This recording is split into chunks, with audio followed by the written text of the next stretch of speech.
I had always taken comfort in the old-world charm of Salem, Massachusetts. My home, nestled in a quiet corner of the town, was a sanctuary of sorts, a place where I could escape the mundane worries of life.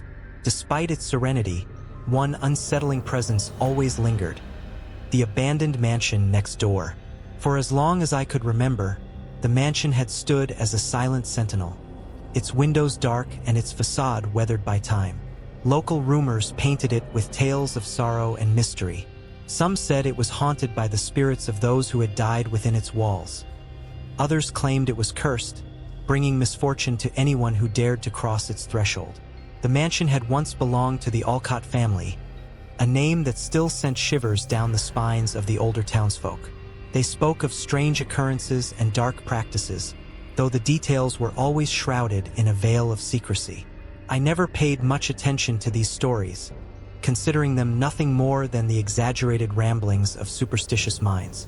My life was simple and content, filled with the routine of work and the comfort of familiar surroundings.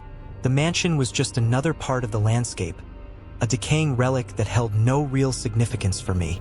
But as the days grew shorter and the nights colder, an eerie normalcy settled over my home. The wind seemed to whisper through the trees, carrying with it the faintest hint of something otherworldly. I dismissed these sensations as products of my imagination, a result of too many late-night horror movies and ghost stories told around the campfire. It wasn't until one fateful evening in October that the true nature of the mansion began to reveal itself.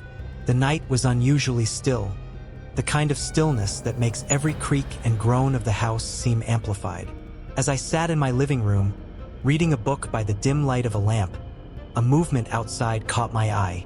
I glanced up, my gaze drawn to the mansion next door. There, in one of the upper windows, a faint light flickered, casting shadows that danced across the decaying walls. My heart skipped a beat as I strained to see more clearly. For a moment, I thought I saw a figure, a silhouette of a person moving behind the glass. I shook my head, trying to dispel the growing unease. It had to be a trick of the light, a reflection from a passing car, perhaps. But as I continued to watch, the light grew brighter, the shadows more defined. The figure seemed to be moving closer to the window, almost as if it were aware of my presence. A chill ran down my spine, and I quickly drew the curtains, trying to shut out the unsettling sight. For the rest of the night, I couldn't shake the feeling that something was terribly wrong. The mansion, once a forgotten piece of history, had come alive in the most disturbing way.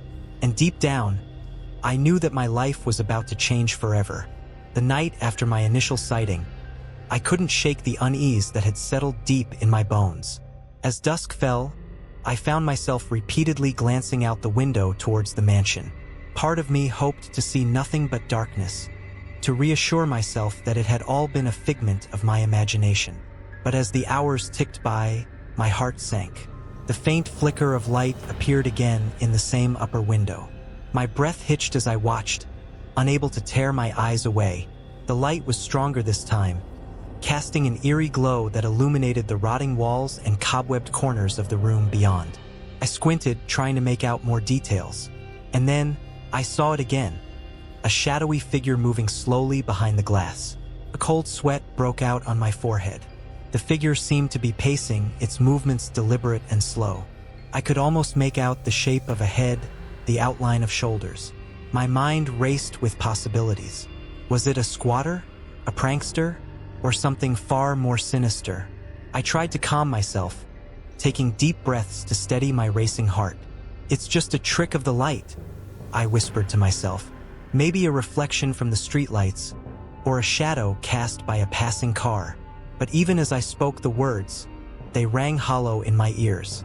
Determined to prove my theory, I grabbed a pair of binoculars from the shelf. With trembling hands, I focused them on the window. The figure came into sharper view, and I could see more clearly now. A tall, thin silhouette with indistinct features that made it seem almost ghostly. It paused in front of the window, as if sensing my scrutiny. My blood ran cold. I stumbled back, nearly dropping the binoculars. This couldn't be real. It had to be a trick of the light, or maybe my mind playing tricks on me after all the ghost stories I'd heard. I forced myself to put the binoculars away and drew the curtains tightly shut, blocking out the unsettling sight. The rest of the night was a restless one. Every creak of the house, every rustle of the wind outside made me jump. I kept telling myself it was nothing, just my overactive imagination. But deep down, I knew something was off. The mansion had never felt more alive, and the figure in the window haunted my thoughts. In the daylight, the mansion looked as it always had, silent, abandoned, harmless. I almost convinced myself that it was all a dream, a bizarre hallucination brought on by stress or fatigue. But as night fell once again, I found myself drawn to the window, peeking out through a small gap in the curtains. The light was there, unwavering, as if waiting for me. And the figure, it was still there too, a dark shape moving slowly behind the glass. A shiver ran down my spine, but I couldn't look away. Curiosity and fear battled within me, each fueling the other. I wanted to believe it was nothing, that I was imagining things. But a small, insistent voice in the back of my mind whispered that the mansion held secrets. Dark, terrible secrets, and it was trying to lure me in. I shut the curtains once more, determined to ignore the strange happenings. Yet, as I lay in bed that night, the shadows seemed to whisper my name, and sleep eluded me. The nights that followed were a blur of fear and sleeplessness. Each evening, the mysterious light in the mansion would flicker on, and the shadowy figure would make its appearance. At first, I thought I could ignore it, pretend it wasn't there. But as the sightings became more frequent, my unease grew into full-blown terror. One night, as I lay in bed staring at the ceiling, I heard it, the unmistakable sound of footsteps. They were soft, almost imperceptible, but steady. They seemed to come from the direction of the mansion, echoing through the stillness of the night. I sat up, straining to listen. The footsteps grew louder, closer, until they stopped right outside my window. I held my breath, heart pounding in my chest. After what felt like an eternity, I dared to peek through the curtains. There was nothing there, only the empty yard bathed in the pale glow of the moon. I let out a shaky breath, trying to convince myself it was just my imagination. But the noises didn't stop. Almost every night, I would hear the footsteps, the creaking of floorboards, and sometimes even whispers, faint, unintelligible murmurs that sent chills down my spine. I started to feel like I was being watched, a constant, prickling sensation at the back of my neck. No matter where I was in the house, I couldn't shake the feeling that unseen eyes were following my every move. I tried to rationalize the events. Maybe it was an animal, a stray cat, or a raccoon. Perhaps the house was settling, and the noises were just the old wood creaking in the night. But no matter how many logical explanations I came up with, the sense of dread persisted. Desperate for answers, I started talking to my neighbors. Mrs. Thompson, who had lived in Salem all her life, shared some of the old stories about the mansion. The Alcotts were a strange family, she said, shaking her head. Kept to themselves, mostly. Folks said they dabbled in dark things. Witchcraft, maybe. Who knows what really went on in that house? I listened, my skin crawling with every word. The pieces of the puzzle were starting to come together, but the picture they formed was far from reassuring. The more I learned, the deeper my fear grew. The mansion was more than just an old, abandoned house. It was a place steeped in darkness, its walls soaked with secrets and sorrow. To calm my nerves, I tried to keep myself busy. I threw myself into work, took up new hobbies, anything to distract myself from the mansion and its haunting presence. But no matter how hard I tried, I couldn't escape it.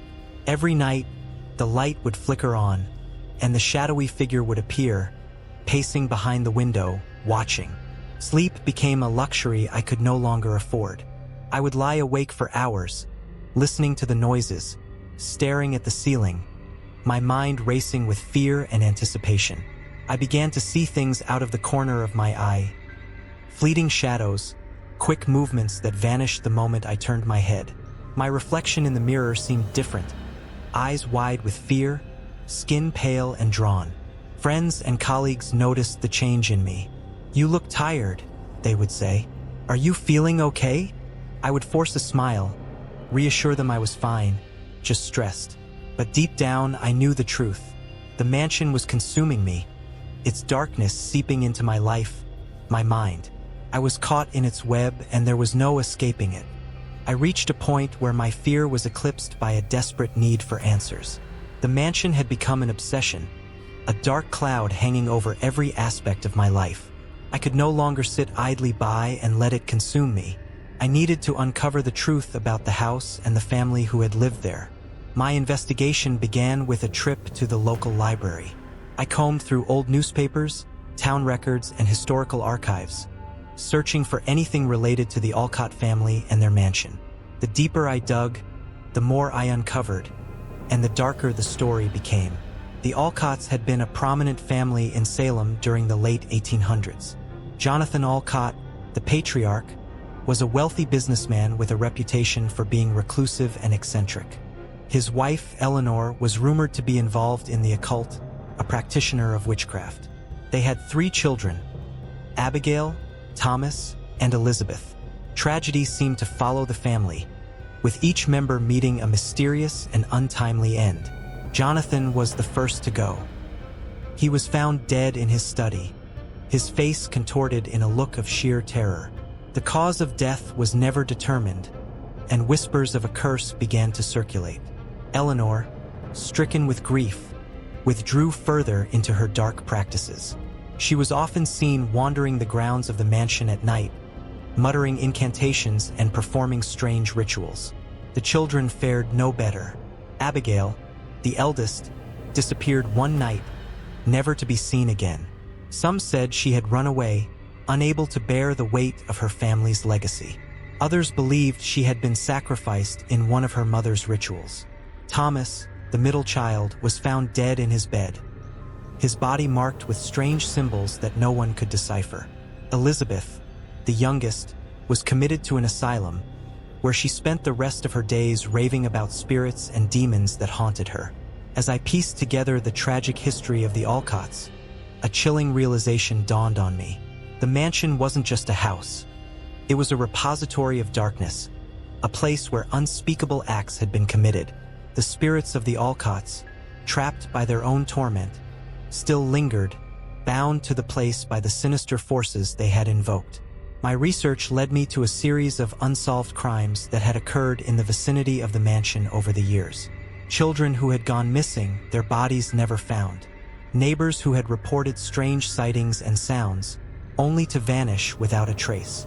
Each incident was a piece of a larger puzzle, one that painted a picture of malevolence and terror. I found myself drawn to the mansion's secrets, compelled to uncover every dark corner, every hidden truth. I scoured the town for anyone who might have more information. An elderly man at the local diner, who claimed to have known the Alcotts, told me of strange gatherings at the mansion. Cloaked figures chanting in the moonlight, the smell of burning herbs wafting through the air. The more I learned, the more my fear transformed into determination. I couldn't allow the mansion's darkness to continue spreading, to claim more victims. I had to find a way to break the cycle, to put the spirits of the Alcotts to rest. Armed with my newfound knowledge, I prepared myself for the inevitable confrontation. The mansion's secrets were no longer just stories or rumors. They were a living nightmare that I had to face. With each passing day, the sense of urgency grew stronger. I knew I couldn't delay any longer. The time had come to enter the mansion and confront whatever awaited me within its walls. The night I decided to enter the mansion, a sense of grim determination settled over me. Armed with a flashlight, a journal of my findings, and a pendant said to ward off evil, I crossed the threshold into the decaying structure. The air inside was thick and musty, a mix of mold and rot that clung to the back of my throat. Every step I took echoed through the empty halls, the sound a stark reminder of how alone I was. The foyer was a shadow of its former grandeur. Cobwebs draped the once ornate chandelier, and dust covered the remnants of opulent furniture. My flashlight beam cut through the darkness, illuminating faded wallpaper and cracked mirrors. As I moved deeper into the house, the temperature seemed to drop, an icy chill seeping into my bones. I started in the study, where Jonathan Alcott had been found dead. The room was eerily intact, as if frozen in time. Papers lay scattered across the desk, and a leather-bound journal caught my eye. I picked it up, flipping through the pages filled with Jonathan's meticulous handwriting. His final entries were ramblings of a man driven mad by fear, filled with references to the darkness and the rituals. My fingers trembled as I read, the words confirming my worst suspicions. Leaving the study, I made my way to the second floor. The creak of the old stairs under my weight echoed like a mournful sigh. I reached the bedrooms, each one a testament to the family's tragic past. Abigail's room was filled with childhood toys and drawings, now coated in a layer of grime. Thomas's room had an oppressive feel, the air thick with an unseen presence. Elizabeth's room was the worst. Symbols were scrawled on the walls, and the remnants of makeshift wards hinted at her desperate attempts to protect herself. A sense of being watched grew stronger as I explored. Shadows flickered at the edge of my vision, and whispers filled the air, unintelligible but laden with malice. I could feel the mansion closing in around me, its dark history seeping into my mind. But I pressed on, driven by the need to uncover the truth. In the attic, I found the heart of the mansion's darkness.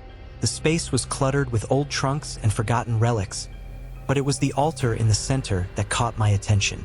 Candles, long extinguished, surrounded a crude stone slab. The air was thick with the residue of dark rituals, the very atmosphere charged with a malevolent energy. I felt a cold draft, and the hairs on the back of my neck stood on end.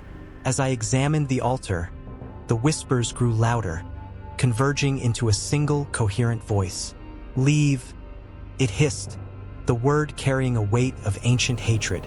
My flashlight flickered, and I felt a presence behind me. Turning slowly, I came face to face with the shadowy figure I had seen so many times before. It was tall and indistinct, its features shifting like smoke. But its eyes, cold, dark, and filled with an unfathomable rage, were fixed on me.